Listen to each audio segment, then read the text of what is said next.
Hey,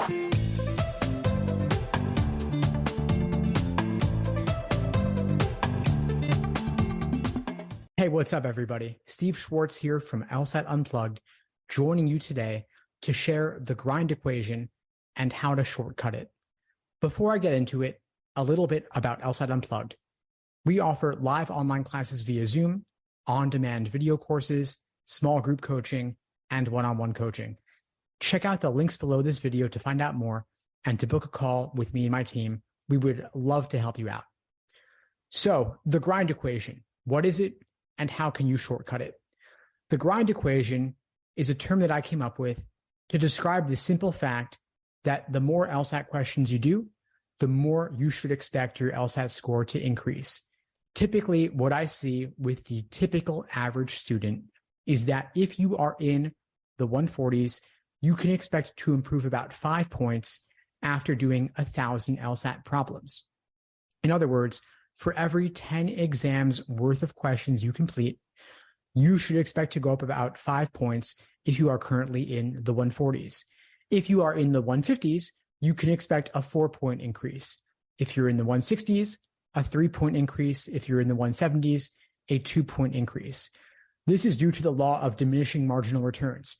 The higher your score is, the harder it is to improve your LSAT score further. So I'll say as a baseline, if you're in the 140s, you do 1,000 questions, you improve on average about 5 points. This is the grind. There are about 100 LSAT exams available that are released. Most of them are numbered. You do 10 of them, expect a typical increase of a handful of points depending on where you're at. What this means is that students typically end up doing exam after exam after exam, measuring their results, being happy or sad about them, and then moving on to the next. I call this the obsessive practice exam narrative. Doing more exams, measuring yourself, doing even more. Slowly, your score will increase. Sure, it should increase really with any improvement or increase in familiarity with the exam. You should expect increases up to a certain point, after which you plateau. Your score levels out. Now, how can you shortcut this grind equation?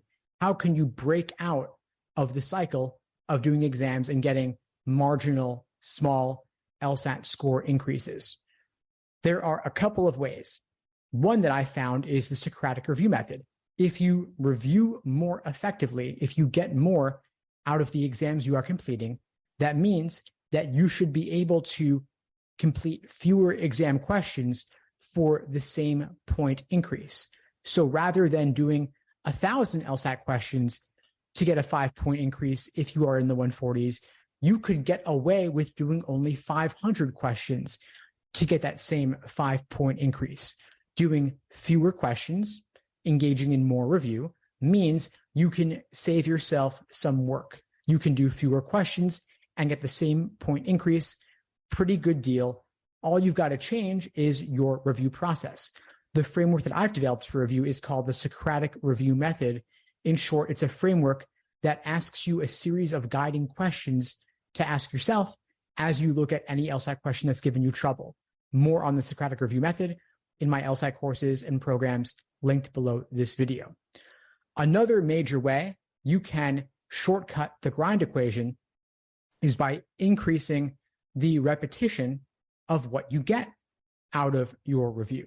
If you repeat the lessons learned, if you repeat the key insights you're getting out of the questions that give you trouble, if you look at more critically the patterns of reasoning underlying the LSAT questions that give you the most trouble, you will then be able to spot the patterns in future questions more readily, allowing you to solve them more quickly.